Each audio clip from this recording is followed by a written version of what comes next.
journey, first to get the rights, and at the same time meeting Arnold, and together we spent close to 5 years trying to get the film set up. When Ed Pressman came to me with the project, I have barely even heard of Conan, because we in Europe were much more familiar with other kind of comic book characters.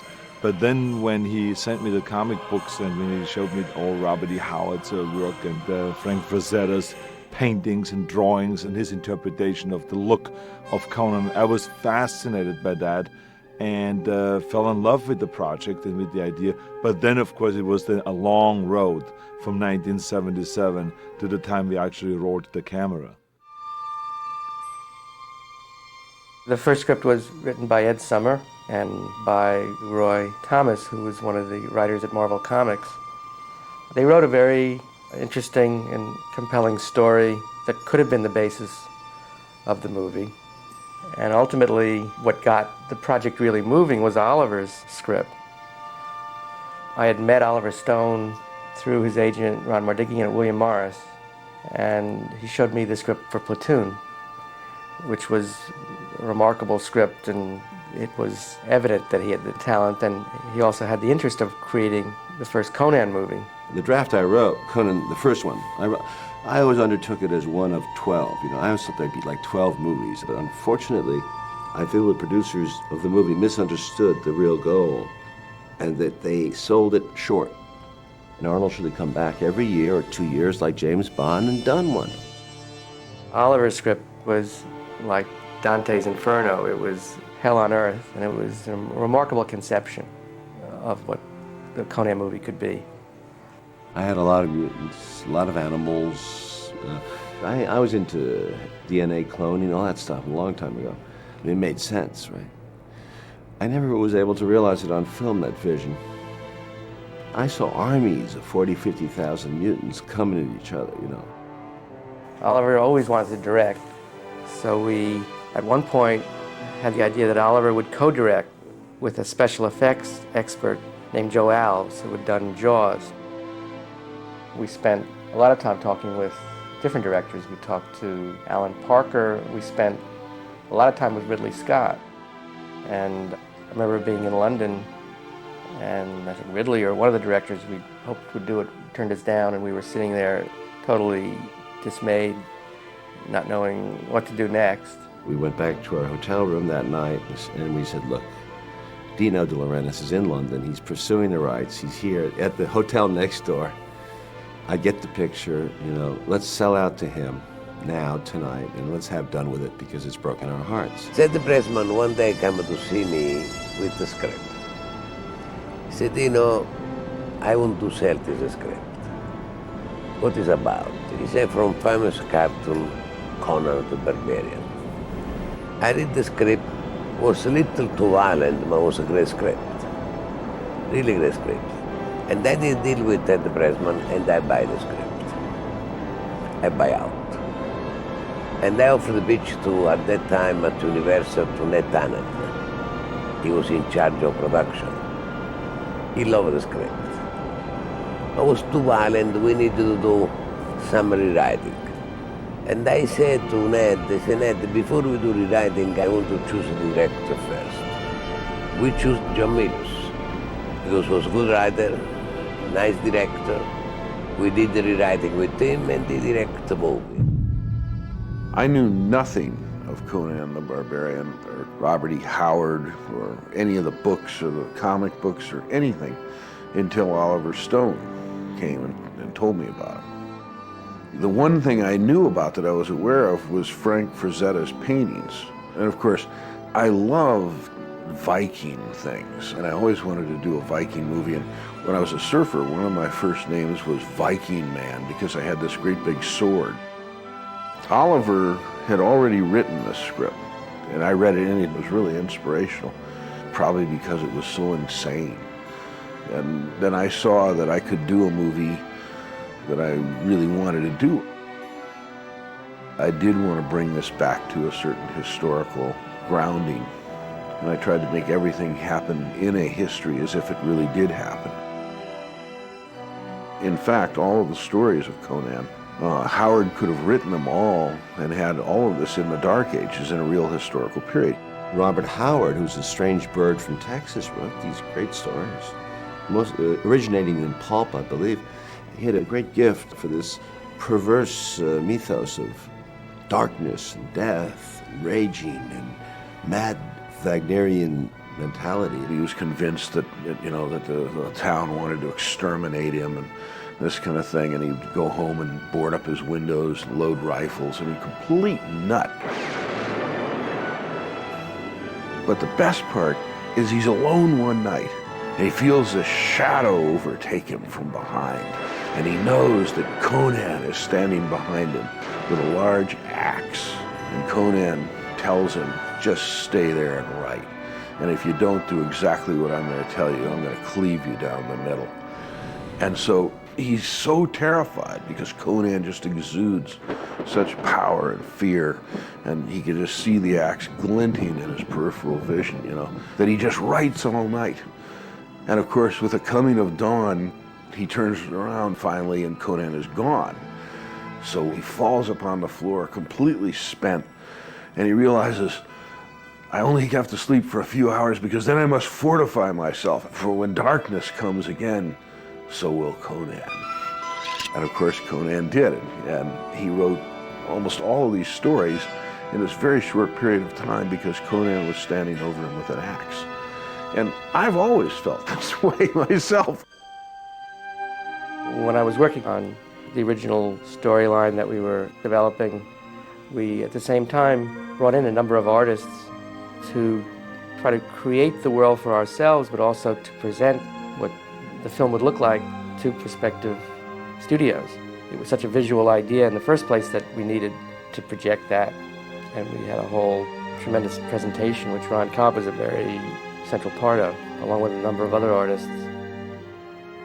I started sitting in on some meetings and did some tentative original artwork, kind of starting to visualize the first version of the script, which was very much in the fantasy vein of the Robert Howard novels.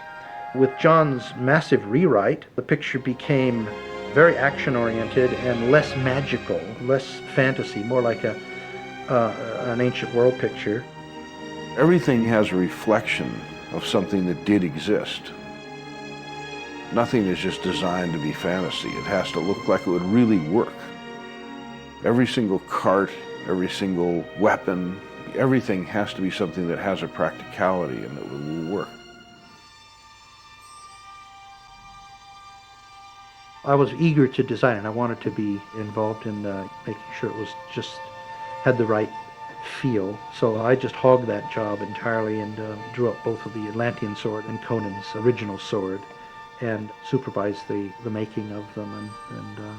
And in as much as the opening sequence, which I actually directed. On the sword that his father makes in the beginning, it has the great elk antlers and the hooves on the back and all this kind of thing. And then on the blade it says, "Suffer no guilt, ye who wield this in the name of Crom." I love the idea of inventing an architectural style that you couldn't quite identify. That was one of the things I wanted to do.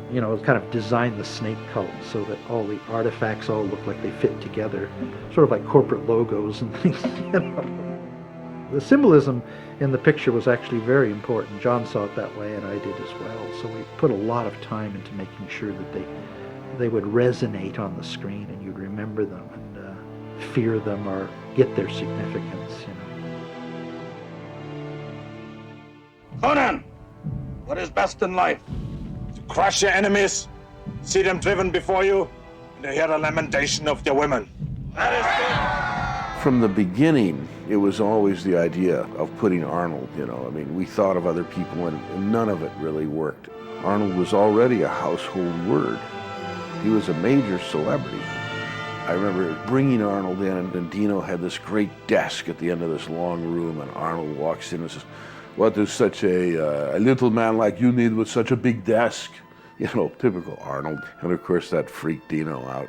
We had a rather interesting meeting regarding this with Dino, who thought that, no one could understand him. And we said, but Dino, nobody can understand you. I think what got him was I said, you know, Dino, if we didn't have Arnold, we'd have to build him. The interesting thing was that when he became enthusiastic about the fact of me being in the movie, he just did everything possible, you know, to make this really extraordinary and big event movie. And he put a lot of money up there with the studios, and he had a lot of confidence in it and all that. So it was, from that point on, it was all up to me. Can I follow through? Can I perform up to the expectations that everyone had and all those kind of things? And I, from that point on, took it very seriously.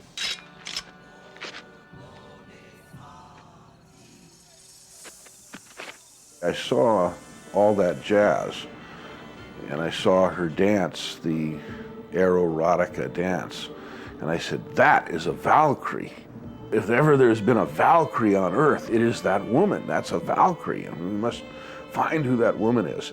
I knew nothing about the movie. I knew nothing about the Conan comics. I had no script. I went in there, it was basically a meeting. And John Milius, I remember, said, do you want to jump on the end of a tornado and go for a ride? He's probably the grandest storyteller of all times.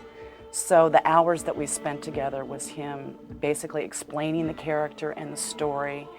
John, to me, working with him for the months we were together, always made me laugh because the characters are the people.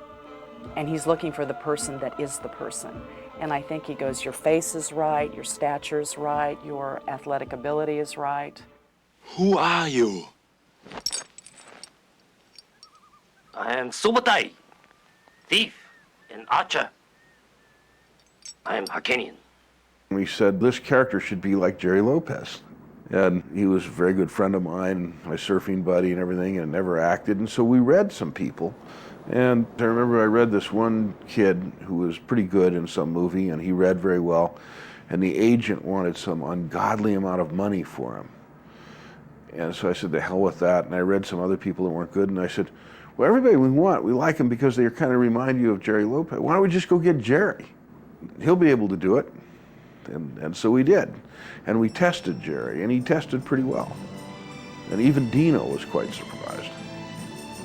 Long before I first read the script, I had been a Robert E. Howard fan and had read most of the Conan books and you know, most of his other stories as well.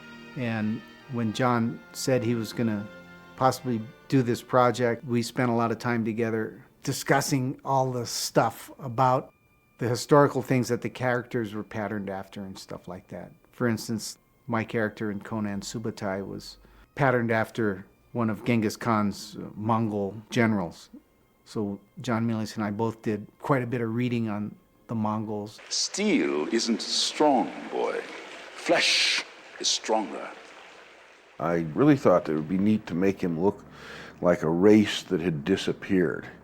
To have this great James Earl Jones face and then have these stark blue eyes, you know, and straight hair, so that he would really look like he was part of a migration of a race that had died out. Some superior kind of early Atlantean type of character. And that's the way he sort of played, like he is the last of his race, you know, and that he knows more than them and everything, but his race is weakening and this other race is coming in. People tend to have fun with villains and it destroys the credibility. You take Thulsa Doom or Darth Vader, have fun with them, I think it's a big mistake. And what you must do, though, is hire somebody who is essentially a gentle human being, a bear like myself, you know, who I don't represent evil in the media, certainly, but and then have me do that dialogue. They should all drown in lakes of blood. Now they will know why they are afraid of the dark. Now they will learn why they fear the night. I think in John Milius' case with Thulsa Doom, he researched all the evil men of history, and it sort of put them all in one voice. What daring! What outrageousness! What innocence! What arrogance!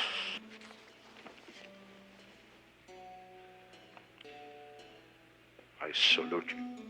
The role of King Osric was originally supposed to be played by Sterling Hayden, and he got sick. And then I said, well, who would be good? Who could do this if it wasn't Sterling Hayden? And the natural choice was, it'd be some great character like Max von Sydow. Well, he'll never do this. We'll never get Max von Sydow to do this little role. And sure enough, he said, when do you want me? What do you want me to do? And it was kind of shocking when he showed up because I had such admiration for him. My oldest son, when he was in the comic book age, he was very taken by Conan the Barbarian. And I think he encouraged me to accept to do this. And why I accepted was because I found it was a fun part to do. Lions ate him. It was more theatrical than I was used to do in films.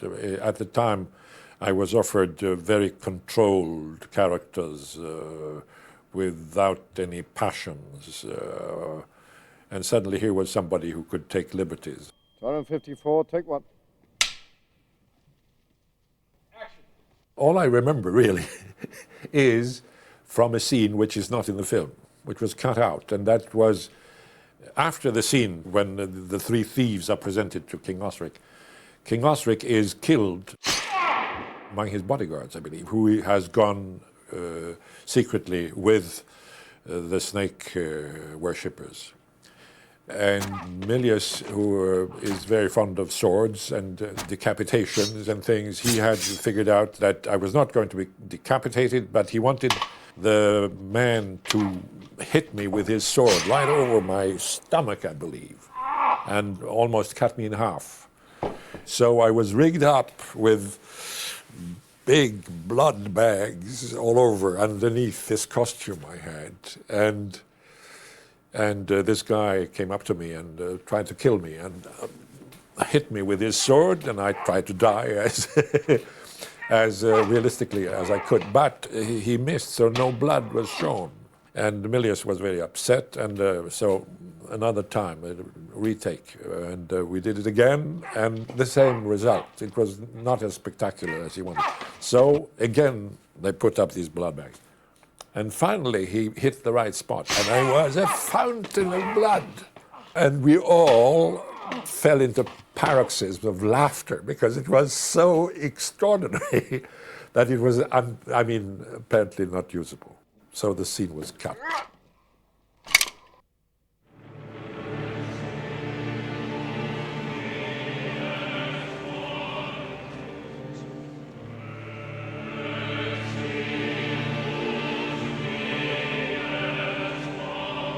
We needed some great big people. So Arnold knew Sven-Ole Thorsen. And Sven-Ole Thorsen was like the Jack LaLanne of Scandinavia. There were some other huge characters, and they got them, and I called them all the Great Danes. They were like bad puppies. They were always pulling stuff off and practical jokes on everybody. Ben Davidson was separate from them because he came from the NFL, and he was a legendary defensive end, the Oakland Raiders, and he was even taller than any of them. And I saw him and I said, that guy would really be great. He'd make a great villain.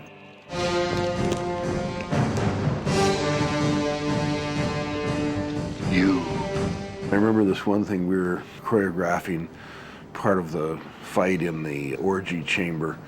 And I says, Ben, take me and throw me against this pillar. And you throw me so hard it cracks the pillar, you know.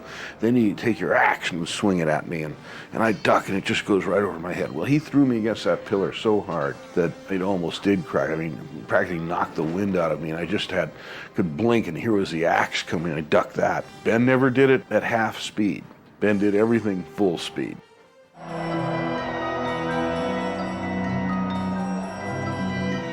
Valerie Quinessen came from Willard Hike, really, who'd made a movie called French Postcards. And I had met her, I think, when he was making that movie. And then she came in and read, and she was very good. She read very well as the princess. She was even a very troubled sort, you know, and with a certain kind of sensuality and sort of innocence. And she's quite good. Hey! I'm a wizard, mind you. Mako was a natural choice for the narrator and everything because he looks so distinctive and he's a wonderful actor. I did something no actor can do. I cut myself out, which proves I'm not an actor. And I had created a thing in there, lizard on a stick, which was like McDonald's. Lizard on a stick. Fresh. Look, good and fresh. It was pretty good, but it didn't belong in the movie. It is said that they are deceivers. They murder people in the night. I know nothing. The Ron Cobb stuff stayed in because that did belong in the movie. Black Lotus. Stygian, the best. John Milius had a lot of tricks up his sleeves. He sent me to Mako's acting school. So I went there for about 6 months. It was a very humiliating experience for me because all his students were all really good, aspiring actors, and I was a surfer. We did a lot of training with the stunt coordinator, Terry Leonard, a lot of riding lessons, had a lot of martial art lessons. So there was a lot of prep work, actually, before we got involved in it. We had Yamasaki, who was our sword master, and he really trained them in the art of swordsmanship and that karate style sword fighting and all of that. Then I'd look at the routine and I would enhance it or detract it just very briefly. I'd have everybody at 8 o'clock in the morning for horseback riding till 10:30, and then they'd go off to the gym and work with Yamasaki. It was like really extensive kind of a training camp, an ongoing training camp, and including the weight training and all those things, because you wanted to make sure that the body doesn't just look very muscular, but that it also looks as smooth and as fluent with its performance with the sword moves and all this. And all of those physical activities had to become second nature.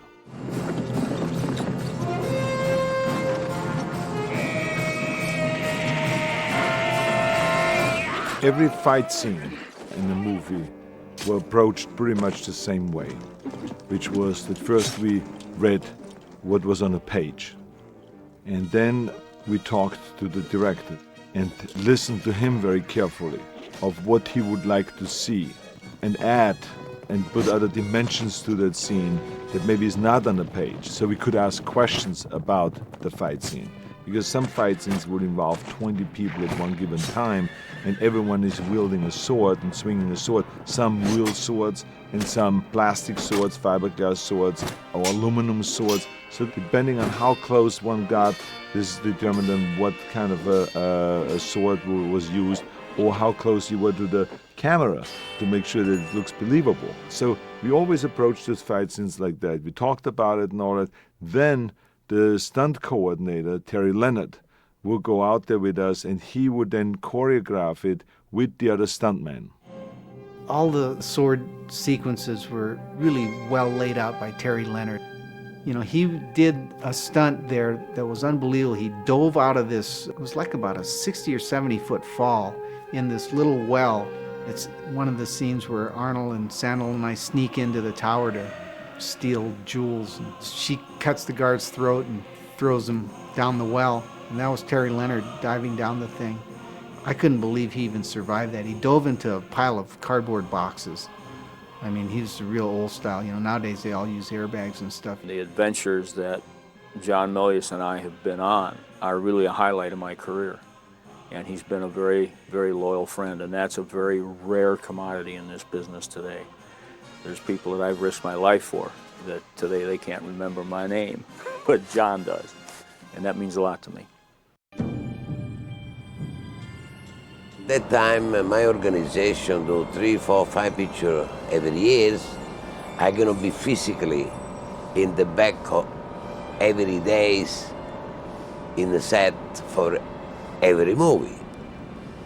Then for every movie I put the producer in charge, and I choose Raffaella, not because she's my daughter, because in the work I look for the best people.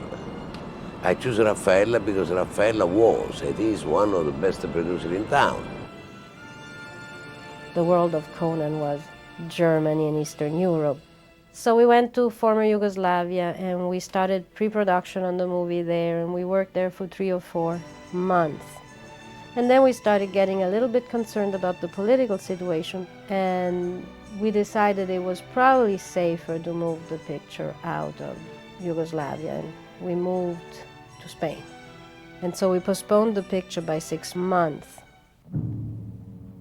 I remember the whole idea was to start in January because we wanted the snow for the big opening scene in the snow, and of course, as usual, it did not snow. So we started putting this fake snow on the ground and all that, and then we eventually went up there to shoot, and finally it did snow, right when we needed it.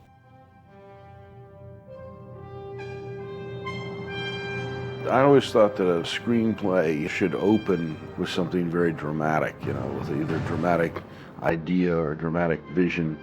And there's nothing like a village being wiped out to open a movie.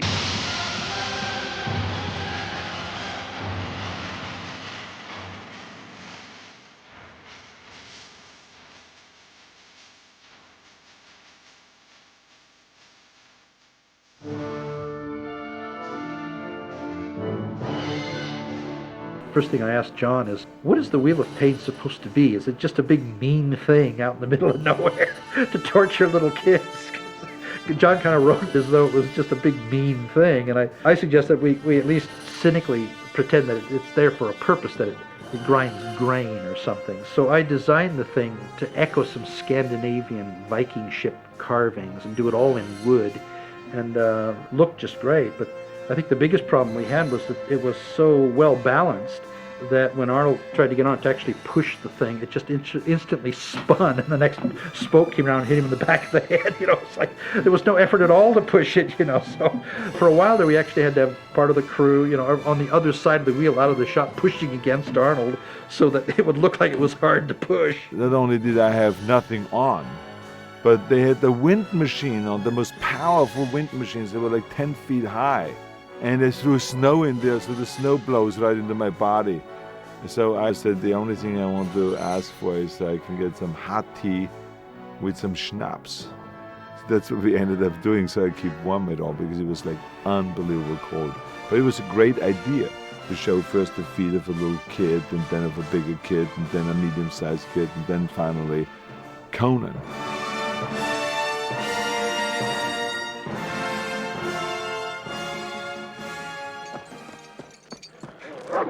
The first couple days of shooting were kind of anticlimactic because the training had been so intense that by the time we got to really shooting, it was pretty easy, you know.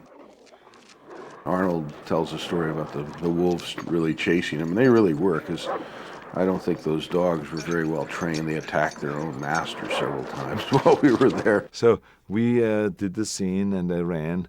And the first time we shot it without those wolves, and the second time we shot it with it. And sure enough, everything that could go wrong went wrong. I somehow got to the place where I was supposed to climb up and couldn't find my first step.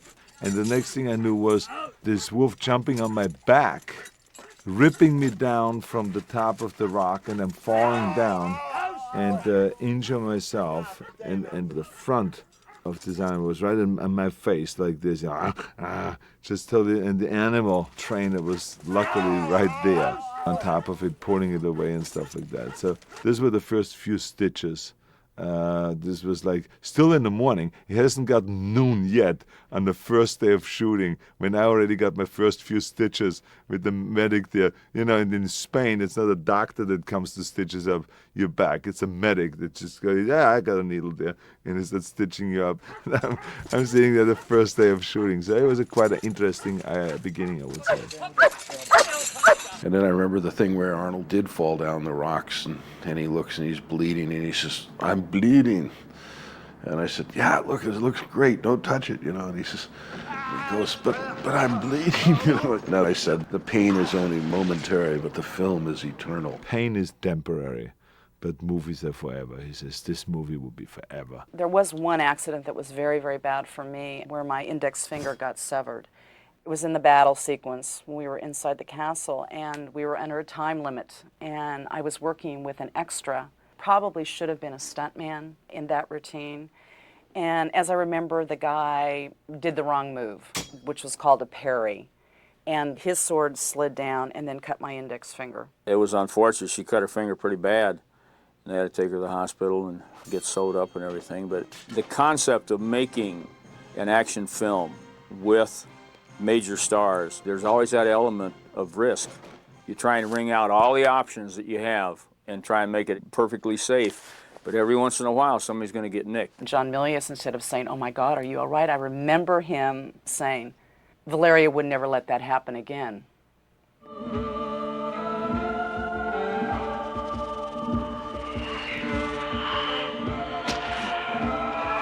In those days, you did not have the visual effects.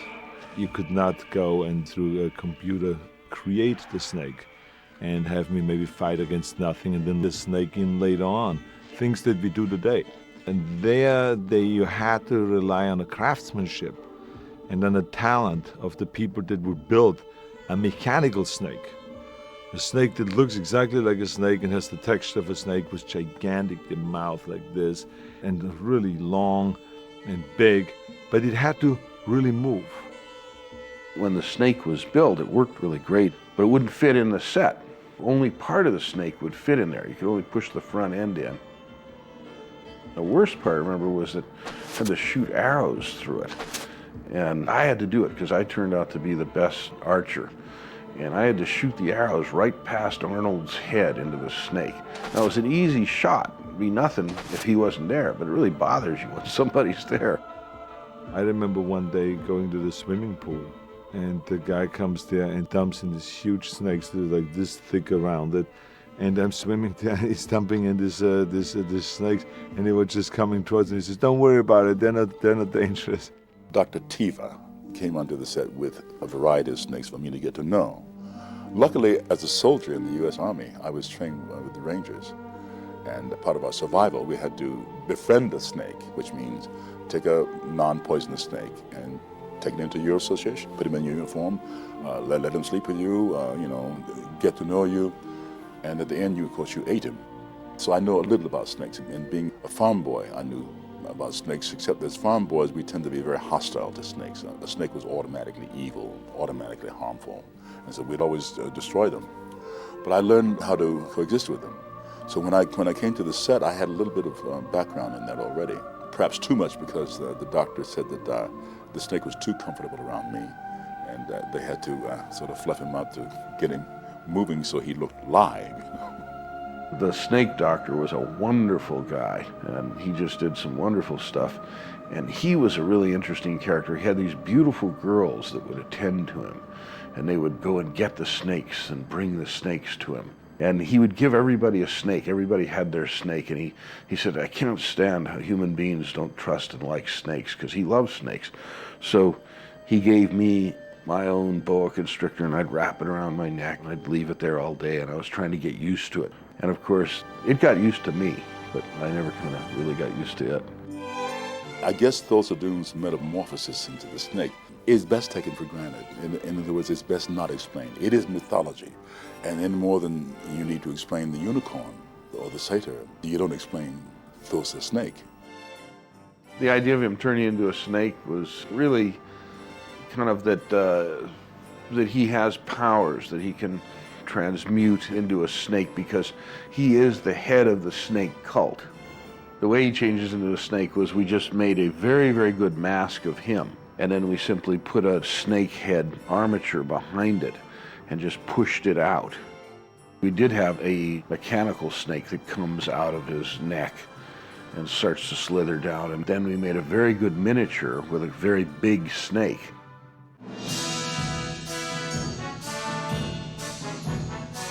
The temple on the mountain, it was the largest set piece in the picture and the one I was most proud of. We worked on the design of that for a long time. I found the mountain, surveyed it, and we got it up as high as we could. John wanted it even higher, but it was going to be almost impossible. It was a big outdoor set. It had to be reinforced to hold 1,500 extras. We didn't have the materials probably we should have had. We did have a construction foreman, Aldo Puccini, He would go out on the ground and he would draw a circle and he would put down a stake and he'd say that's where it's going to be and it's going to start here and it's going to end here, and he'd just start building. There was no plans. It had sketches and drawings, but nothing else. We love that scene of the crucifixion because it's the reverse of the real crucifixion, you know, where the real crucifixion is Christ is up there and he wonders if God has forsaken him and he's helpless, and the Roman comes up and sticks him with the lance and everything and says, there, where is your God now? And of course what happens to Arnold is a complete opposite. It's so un-Christ-like, is that this vulture lands on him and starts picking at his wounds. The gods, in fact, are insulting him. Crom has deserted him. And what does he do? He does what is so great in R.E. Howard and so great in Conan always. He bites the vulture. He has nothing left but his teeth, and he bites the vulture and kills it and spits it out in defiance. There was actually a real vulture leaning over to me, but then pulling back, and then we picked it up by putting this vulture that just died mysteriously, and I bit into that neck. And the reason why I remembered it very carefully was because right after that, the medics always ran up to me and gave me something to gargle with because of the danger of getting really, really sick because of this being still a real thing, you know, except it was now stuffed and all that, but I mean, just very primitively done. He said you were a wizard. Do the gods owe you any favors? When we did the scene where I'm suspended and I'm basically dead, and then they bring me back to life, and they had to put all those different symbols on my body, the makeup department, I think, did an extraordinary job there. I was always influenced by the Japanese cinema. Painting his face is directly stolen because it came from Kobayashi, Hoichi the Earless. And in Hoichi the Earless, these spirits are going to come and they paint his face and do incantations, but they forget his ears and they rip his ears off. So we decided to paint his face and that these spirits were going to come. And of course we painted his ears too, and his hands. And the whole idea of that is to show her that she is going to fight them. And she, by fighting them, knows she will drive them off, but she knows she'll pay a price. For me, it was, of course, not that difficult at all because I was just lying there. I remember I was lying there on that beach, and these guys were all crawling around me and doing their painting and stuff like that. I fell asleep because it was just so soothing. It was like getting a massage on a beach or something like that. So this was the least difficult moment of my making of Conan. John Milius and I spent an incredible amount of time building model airplanes and painting them in these different camouflage motifs. And I think it was from that he had this idea, well, let's camouflage the bodies. Arnold and Sandal and I had to go all get painted up so that they could see what we looked like. And John knew already, even before we did it, that it was going to look good. That's why we did it. The thing about that paint, though, that was so terrible, it was soap-based because they didn't want it to crack. So it itched. You would have this on and your skin would just, ugh. As I remember in one of the hotels we were staying in, a day of shooting in that war paint, and we couldn't wash it off. There was no water. So we had to sleep in it.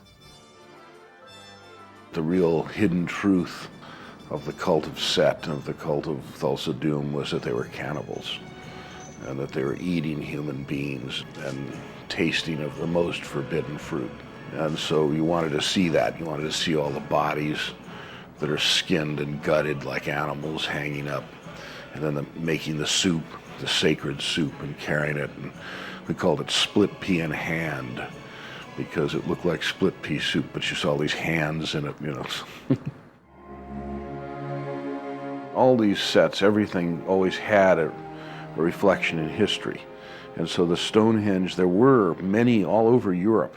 There were these temples that were built with rocks on top of one another, especially in circles like that and everything. So Ron wanted to do that. And what was really quite amazing was how quickly they did it. We reshaped the desert to build two huge sand hills. You know, the big Stonehenge boulders were all styrofoam, and with fiberglass coatings, and it was right on the money. It was exactly what we needed to stage the whole end sequence in.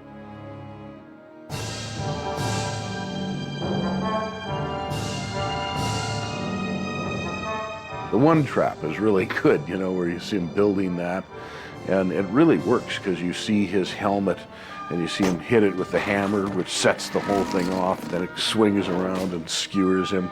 And I love Arnold where he's looking at Sven hanging on the thing going, "What's wrong? Are you upset today?" John is a military tactician, and he thinks like a military general. So everything that was involved in that final battle, from the punji sticks and the spike that went through Sven-Ole Thorsen and things like that, all came from John. The trickiness of making those things work is to integrate the technology into what we have to do physically with an actor. There was absolutely no animals injured. The only animals were the Great Danes, these huge Scandinavian guys. They were the only ones who were ever injured. But the animals themselves, real animals, were never injured. Talking about animal rights activists, they picketed that sequence that I was involved in. It looked supposedly so real to the animal rights people that they questioned the truth of the stunt. And they thought that this horse had gone through these punji sticks that were used in Vietnam. And they talked to John about this. And I think John's answer to those people was very succinct. He said, "Ladies and gentlemen, did you see a stunt man falling through those sticks prior to the horse going through them? When that horse fell down the hill, there was a stunt man ahead of the horse. Do you think the stunt man died? No. Well, the horse didn't die either. They were made out of rubber." The violence in Conan fits. There's no gratuitous violence. There's no making fun of violence. To me, violence is really repugnant when it cheapens human life. One of the things that was very good about Conan as compared to other comic book characters is that Conan could be hurt. Conan was mortal, you know. Conan didn't come through these fights unscarred, either physically or mentally.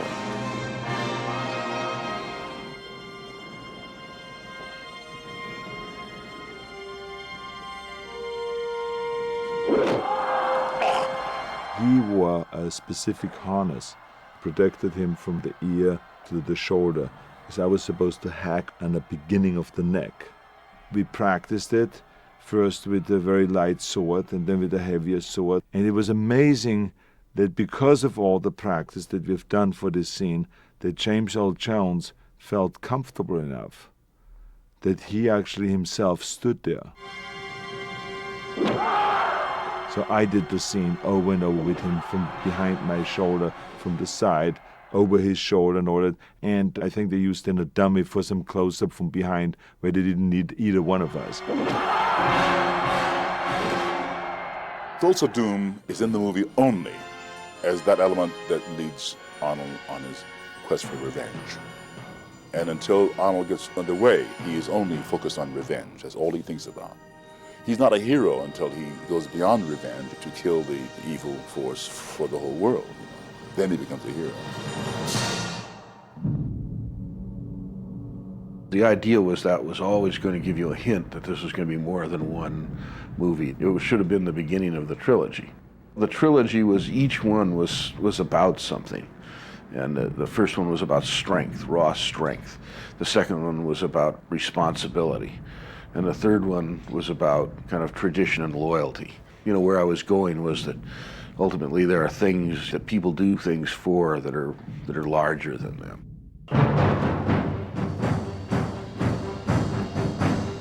John wanted Basil to do the score from the very beginning. And we had some discussions with Dino and some of the other people about having Ennio Morricone do it. But John insisted that it was something that Basil could do. From the time that I was set to write the music from Conan until I recorded it was probably a period of a year. At that point, before John went off to Spain to start shooting, he had requested that I come up with several thematic concepts for the film. And these aren't finished pieces of music by any stretch of the imagination. Sometimes there are no more than 8 measures of music, a melody, a phrase. So he had the probably four major themes of the film, which he took off when he started shooting. Conan, however, had some very serious requirements in that you're dealing with prehistory. John always envisioned this thing taking place 10,000 years before recorded history. So what does that mean musically? So we explored the concepts of, oh, we'll use antique instruments. But then we realized that isn't even far enough back. Medieval is, fairly modern compared to Conan. He knew he wanted it to be operatic. There was no question in his mind that because there was so little dialogue, that the music really had to carry a lot of the story. The Wheel of Pain sequence, basically I knew that we should incorporate a lot of metallic sounds and try to get some strange sense of another world. So I think we had a couple of chains and things like that going on. We incorporate this Chinese gong, which is made out of very precious metals, and we took a triangle beater and literally had the percussionist rake it across this thing. So as it hits the edges of these things, it makes this scraping sound, and that was the sound of the scrape. There's something about the funeral pyre that I think is eloquent. It's one of the smaller pieces in the film in terms of the size of the orchestra, and I think because of that there's an economy of force, but there's also a strident kind of quality to it because I needed fewer instruments to do a lot more. I had also had a dream the night before. My wife and my two daughters had gone to Florence, and I dreamt that they had died, and I had this whole image of death in a hooded thing with these ropes for a face, and I could remember every piece of it vividly. It's all part of why I wrote it the way I wrote it, because I wrote it the next morning. I was writing the orgy section of the film. It's just sort of the basic riff. And one day my daughter, who was studying recorder at school, walks in and she starts playing a counter melody to what I was doing on the piano. And I thought, this is really good. And I sort of wrote it down and put it on 8 French horns, what she was playing. As a surprise, I brought her out when we were recording that scene and had her sit on the podium, And I thought she'd be thrilled, and it was over. And I looked down at her and I said, well, Zoe, what did you think of that? She goes, well, you didn't get it right. She already had this concept that there's a way music's supposed to be, and if it isn't that, it doesn't matter. You put it on 20 French horns and it's not going to impress her. Conan was a chance to really speak with a very strong and hopefully unusual voice. I think it summed up everything I knew about music to that time, and also gave me a chance to say, this is my idea about what this is. The studio was very nervous because the movie was very violent. I mean, at the time we got an X 3 times before we finally got it to be an R-rated picture. In Vegas, at the sneak preview, we showed up at the theater, and like an hour and a half before the screening, there were lines around the block, with all these guys, and there were all these bikers in leather and chain, and they were all waiting in line, and there were more people than there were seats in the theater. So we pulled another movie from another theater, and we showed the movie 3 times the same night. We had such a tremendous turnout that we had to bicycle the prints from one theater to another. I remember the greatest thing was to go in the theater at that moment that I knew everyone would love, that moment where natural selection has selected him, and he looks up from pushing the Wheel of Pain, and it's Arnold. People went nuts. We really knew when we showed that movie that we had a winner in our hands. I became plugged in to a huge machinery, unlike anything that I ever expected in my career, that I would make such a big leap forward, and that this could be my chance to step out of my past, the bodybuilding past, and step into the national arena of show business. I often think of the review in Time magazine, which was very short, which called it Star Wars by a Psychopath. They completely dismissed it, it was just claptrap of sword and sorcery and that kind of thing. And yet, it does seem to have an effect on people. I think that I look at it as, in my thing, I look at everything as a battle, because I always wanted to be a general. I never wanted to be a director, And this was a large battle. This was a divisional-sized battle. And It was very carefully designed, conceived of, and executed with great skill and valor, and the battle was won.